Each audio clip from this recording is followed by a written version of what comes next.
ఇప్పుడు జ్యోతుల్ నెహ్రూ యాక్చువల్గా చెప్పాలంటే లాయలిస్ట్గా తెలుగుదేశంతోనే కంటిన్యూ శైలి ఉన్నట్టు చినరాజప్ప బదులు అప్పుడు ఆ స్థాయిలో హోంమంత్రి అవ్వాల్సిన వ్యక్తి అతను క్యారెక్టర్ అయితే కాదు ఆయన. స్థిరం తక్కువ, అదే పెద్ద మైనస్. దానికి తోడు ఏమైందంటే ఇప్పుడు లక్కీగా ఆయన ఎక్స్పాన్షన్స్లో మినిస్ట్రీ అది యాంటిసిపేట్ చేశాడు. జాయిన్ అయినప్పుడు కూడా రాలేదు, తదనంతరం ఎలక్షన్ ఓడవమే, తర్వాత ఇప్పుడు గెలుపు, ఈసారి మినిస్టర్ ఎక్స్పెక్ట్ చేసినప్పుడు రానప్పుడు ఒక ఆవేదన ఉంటుంది. అవునండి. అది కాక స్థానికంగా నలిగిపోతున్న సిచ్యువేషన్స్లో ఎక్కడో దగ్గర ఏదో ఒకటి చేయాలి అన్న తపన ఎక్కువ ఉంటుంది. ఆ తపనకి తగ్గట్టు ఇప్పుడు మీకు మేము చెప్తున్నాం కదా, ఉభయ గోదావరి జిల్లాలో పవన్ కళ్యాణ్ గారి పార్టీతో జనసేన పార్టీకి తెలుగుదేశంకి భయంకరమైన ఫ్రిక్షన్ నడుస్తుంది. అది ఎప్పుడో దగ్గర అది వాల్కనాలో బడేయాలమంటది. పైకి మాత్రం నేను లోకేష్ అన్నదమ్ముడు, ఈ పెద్ద ఆయన కింద 15 ఏళ్ళు పని చేస్తాం, ఇలాంటివన్నీ పైకి ఎచ్చుకొని కబుర్లు పైకే ఉన్నాయి. లోతులను హృదయాంతరాలలో చాలా భయంకరంగా ఉంది. మీకు ఒక మాట చెప్తా సార్, తెలుగుదేశం వలన గెలిచిన జనసేన బీజేపీ వాడిని అసలు ఓడని ఓటేసాడంటే వాళ్ళని ఎలా చూడాలంటే కింద నుంచి పైకి 3 సార్లు చూడాలి. అరవింద్ రామకృష్ణ గారైనా గెలిచారు బీజేపీ పరంగా గెలిచాడు. యాక్చువల్గా ద క్యారెక్టర్ ఈ belongs to Telugu Desam, is strong follower of Telugu Desam. అది లాస్ట్ మూమెంట్లో ఈక్వేషన్స్లో ఆయనకి బీజేపీ టికెట్ ఇచ్చారు. అది బీజేపీ గెలిచిందంటే ఎవడన్నా ఏమనాలి? కాదు, బీజేపీది కాదు, గెలుపు టీడీపీదే. అది టీడీపీదే. అంతే కదా. సో అక్కడ బీజేపీ పరంగా చెట్టమాటలాడిపోతున్నారు అనుకోండి.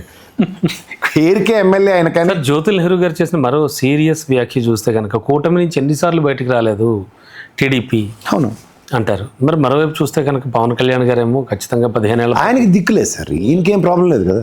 చంద్రబాబు గారికి ఆ ప్రాబ్లం లేదు. ఒరిజినల్గా పార్టీ 40% ఓటు బ్యాంక్తో స్థిరంగా ఉన్న పార్టీ. ఆయనకేంటి కష్టం వస్తే పవన్ కళ్యాణ్కి రావాలి. అప్పుడు అసలు నిజమైన సిచ్యువేషన్ నేను దానికోసం ఎదురు చూస్తున్నా. అంతే. ఎందుకంటే ప్రశ్నించగలం, అసలు ప్రశ్నించడానికి పుట్టిన జనసేన అన్నాడు కదా, ఒక్కసారి అపోజిషన్ రోల్ పడితే 21 స్థానాలు ఉన్నాయి కదా, అపోజిషన్ ఇస్తారు. లటక్కమని ఆ 13 మంది మళ్ళీ ఇటుపక్క పారాచూట్ వేసుకుని సిఎల్పి బిర్యానీలాగా ఇటుపక్క వచ్చేస్తారు. బేర్ మినిమం 13 మంది తెలుగుదేశం నుంచి ఇచ్చిన వాళ్ళు ఉన్నారు. అప్పుడు ఏం ప్రశ్నిస్తారో, లేకపోతే అప్పుడు జగన్మోహన్ రెడ్డి కన్నా ఎన్ని తక్కువ సీట్లు ఎన్ని ఎక్కువ సీట్లు అప్పుడు మాట్లాడదాం. అప్పుడు ఎవరికి అపోజిషన్ ఇస్తారో ఇవన్నీ తేల్చుకోవాల్సి వస్తాయి. అందుకనే భగవంతుడు ఎలాంటి ఇది చూపిస్తాడంటే సార్, నవ్వినోడికి నాపచేని పండి చూపిస్తారు. నవ్విన నాపచేనే పండింది అంటారు చూడండి, ఆ పండితే ఎలా ఉంటుందో చూపిస్తారు. అంటే ఎమ్మెల్యేల వ్యతిరేకత, జ్యోతుల్ నెహ్రూ గారి సీరియస్నెస్ ఏంటంటే హీ నోస్. ఇప్పుడు కూటమి ప్రభుత్వంలో పదవులు ఎంతమందికి ఇచ్చారు అసలు? టీడీపీకి చెందిన వాళ్ళు క్వశ్చన్ చేస్తున్నారు. అందరూ చిన్నపిల్లలకి ఇచ్చారు, పెద్దోళ్ళు ఎవరికి, సీనియర్ మోస్ట్లకి. ప్రొఫెసర్ సత్యనారాయణ గారికి, జ్యోతుల్ నెహ్రూ గారికి ఇలాంటి పెద్దోళ్ళు ఏడున్నారు? పీతాన్ సత్యనారాయణ గారికి ఇలాంటి వాళ్ళు ఏది ఎప్పటి నుంచి ఉన్నవాళ్ళు రాజకీయాల్లో, ఈరోజు కూడా నియోజకవర్గాలు శాసించేంత స్థాయిలో ఉన్న వాళ్ళు అలాంటి వాళ్ళకి ఏరి. అంటే ఇప్పుడు ఇది అదే మనం ఇంతకు ముందు అనుకున్నట్టుగా కార్యకర్తలకు ఎలాంటి మెసేజ్ పోతుంది, ఎట్లా అసలు? ఈ మొదటిదానికి దిక్కులు అంటే కడదానికి మీరు కార్యకర్తలు మెసేజ్ ఏంటి సార్? కార్యకర్త కాలేజీ ఆడట్లే ఫస్ట్ థింగ్. ఇప్పుడు నాయకుడికి ఏదో రూపాయి వస్తాడు, పావలో అర్థం తీసుకొచ్చి చాయ్ దగ్గర ఏదో ఇస్తాడు. ఆయగే ఆడిపోతుంటే ఆడిసేస్తారండి వాళ్ళు. అధికారం ఎడి చేయాలి, కెరీర్ నెత్తిమీ పెట్టుకుని తిరగాలి. ఎప్పుడు లేని అధికారం పవన్ కళ్యాణ్కి వస్తే ఎలాగా ఎగిరెగిరి పడుతున్నాడు, అలాగే అందరూ ఎగిరిపడమంటే ఎలాగవుతుంది? అలా కుదరదు. ఎందుకంటే వీళ్ళకి స్థానికంగా ఆయనకేం పోయింది సార్, నియోజకవర్గం అయింది కాదు, తెప్పలు వరం పడుతుండే. ఈయనేమో ఏమైనా మీటింగ్కి వెళ్ళి ఆయనేమో నేను ఇంటింటికి ఛాయ్ తాగి వచ్చాను చంద్రబాబు గారు చెప్పుకొని మీరందరూ జనాల్లోకి వెళ్ళండి అంటే థియేటర్ బుక్ చేసి దాంట్లో షో వేసాడు మా సార్. అయితే కాకినాడ నియోజకవర్గంలో పదవులు దేనికి వెళ్తున్నాయో, ఎవరికి వెళ్తున్నాయో ఒకసారి ఆలోచించండి. నియోజకవర్గంలో మా పరిస్థితి ఏమిటంటున్నారు ఆయన? నియోజకవర్గ సమస్యలు స్థానికంగా ఉన్న ఎమ్మెల్యే చుట్టూ తిరుగుతున్నప్పుడు, నియోజకవర్గం కానాల దగ్గర గెలిచి మేమే మంత్రులు మేమే చలామణి చేస్తున్న బాధలు పవన్ కళ్యాణ్ గారు. ఇక్కడ మిగిలిన వాళ్ళందరూ స్థానికంగా గెలిచి మా నియోజకవర్గంలో మా తెప్పలు ఏం పడుతున్నాం అన్న దగ్గర వీళ్ళకి బాధలు.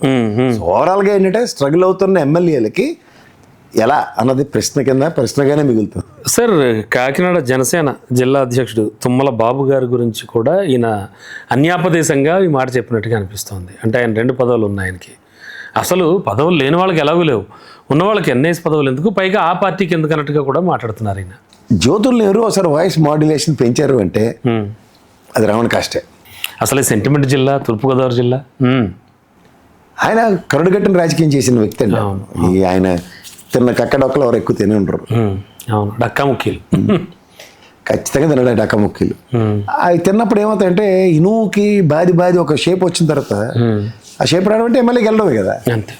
ఎమ్మెల్యే గెలిచిన తర్వాత కూడా నన్ను ఇంత బాధి మళ్ళీ నన్ను పోతానంటే ఆయన ఎందుకు కూరుకుంటాడు? ఇప్పుడు ఈ బాధలన్నీ విని అధిష్టానం ఏమన్నా ఒక వరం ప్రసాదిస్తే అంతా మళ్ళీ కామప్ప. ఏం వరం, ఇంకేం వస్తుంది వరం? అయితే మినిస్టర్ ఇవ్వాలి. అదే అంటున్నాను, మినిస్టర్ ఇస్తే మొత్తం సర్దుమణిగిపోతాయి. మానాడు తర్వాత ఇంకా తీవ్రంగా ఉంటుంది. అంతే. చూడండి మీరు. అసలు మహానాడులో వీళ్ళందరూ ఇంకొక్కుతారు ఫస్ట్ ఆఫ్ ఆల్. అది కూడా భయంగా చూడాలి. దిస్ గోయింగ్ టు బి ఆ తీర్మానాలు ఏవైతే ఉంటాయి మానాడు తీర్మానాలు, మేక్స్ లాట్ ఆఫ్ సెన్స్. కొత్త విప్లవాత్మక నిర్ణయాలన్నిటికీ సీనియర్స్ దగ్గర నుంచి వచ్చే గళం కోసమే చాలా మంది ఎదురు చూస్తారు. అంటే నెహ్రూ గారు లాంటి వ్యక్తి ఇలాంటి వ్యాఖ్యలు చేయడం అనేది చంద్రబాబు నాయుడు గారు ఆలోచించి ఏమైనా సొల్యూషన్ తీసుకా? చంద్రబాబు గారు చేయి దాటిపోయిందనే కదా ఇప్పుడు ఎంత బాధ. మనం రామాయణంతో విని రాముడి సీత ఏమవుతుందని అడగకూడదు. ప్రాబ్లం వల్ల ఏమవుతుందంటే సెకండ్ స్టింట్ పాలిటిక్స్ డ్రైవ్ అయిపోతున్నాయి సార్. అదే లోకేష్ దగ్గర నుంచి మొదలుపెట్టి అది లోకేష్ దగ్గర నుంచి డ్రైవ్ అయిపోతుంది. డ్రైవ్ అవుతున్నప్పుడు ఏమవుతుందంటే ఈ పెద్దవాళ్ళందరూ స్పీడ్ బ్రేకర్లా కనబడుతున్నాడు అతనికి. ఎందుకైనా అనవసరం అన్నట్టుగా ఆలోచిస్తాను. అది ఎక్కడికి లీడ్ అవుతుంది అన్నది ఈ 5 ఏళ్ళు ఫస్ట్ సస్టైన్ అవ్వాలి కదా. అవును ఖచ్చితంగా. ఇప్పుడు నెక్స్ట్ టర్మ్ జ్యోతుల నెహ్రూ గారికి అబ్బాయి టికెట్ ఇచ్చి గెలిపించుకున్నాడు, అయితే జ్యోతుల నెహ్రూ మనోడికి టికెట్ ఇచ్చి గెలిపించి యంగ్ జనరేషన్స్ ఇలా ఎంకరేజ్ చేస్తున్నాం అంటే అది కథ వేరు.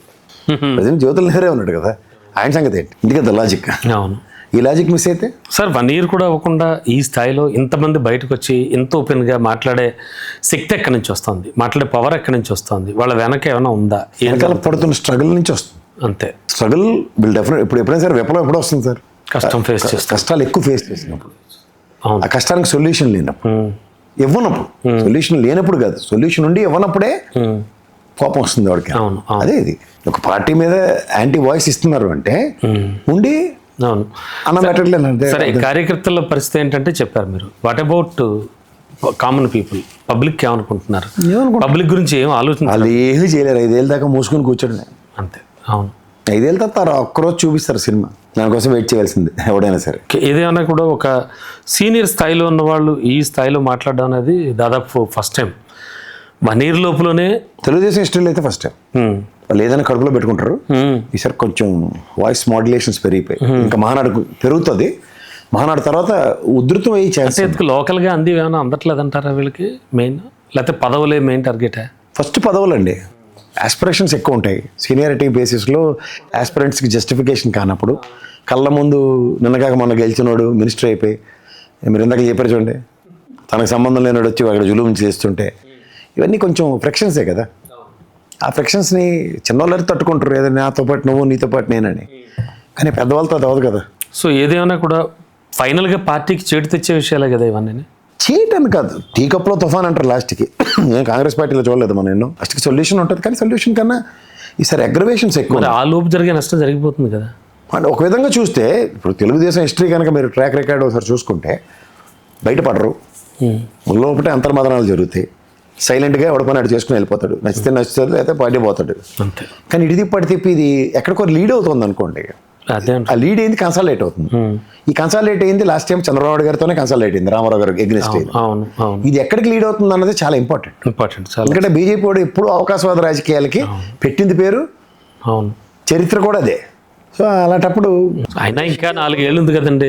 ఉంటే 4 ఏళ్ళు ఉంది కదా, చూసుకుందాం. శివసేనకి ఎన్నేళ్ళు ఉందని మరతెట్టేసాడు షీల్డే గారిని పెట్టి. 4 ఏళ్ళు ఉంది కదా, చూసుకుందాంలే అని ఏమైనా ఆలోచన అందరికీ ఉంటుంది. కానీ 4 ఏళ్ళ లోపు జరిగే ఉపద్రవాలు అవి వాటిని తట్టుకునే శక్తి కూడా ఉండాలి. కావాలి కదా. ఇప్పుడు ఎవడో తిక్కలేగి ఇప్పుడు బండా సత్యనారాయణ లెటర్లు, జ్యోతుల నెహ్రూ లెటర్లు ఒక టీమప్ అయ్యారు అనుకోండి, ఖచ్చితంగా రామారావు గారి కన్నా ఎక్కువ కాదు కదా ఎవరు. ఆయనకే దిక్కులేదు. ఆయనకే దిక్కులేదు. పార్టీ వ్యవస్థాపక అధ్యక్షులు ఇప్పటికీ దండేస్తారు, దండం పెడతారు. జరగవలసింది జరిగిపోయి. ఓకే, సత్యనుడికి సారి కావాలి అన్నట్టు ఆయనకి ఇప్పుడు ఏంటి దాంట్లో ఏం చేస్తే బెటర్ చంద్రబాబు నాయుడు గారు? ఆయన చేతిలో లేదు సార్, అదే కదా మొత్తుకుంటుంది. ఆయన చేతిలో ఉంటే ఇలా ఉండదు. ఆయన చేతిలో ఉంటే ఇలాంటి సౌండే ఉండదు అసలు. జ్యోతుల నెహ్రూ గారు, ఈ బండారు సత్యనారాయణ గారు ఇలాంటి వ్యక్తులు మాట్లాడరు. అది జరగని పని. కింది స్థాయికి వెళ్ళిపోతుంది వ్యవహారం అంతా. కాలం గట్లు లేపేశారు అంతే.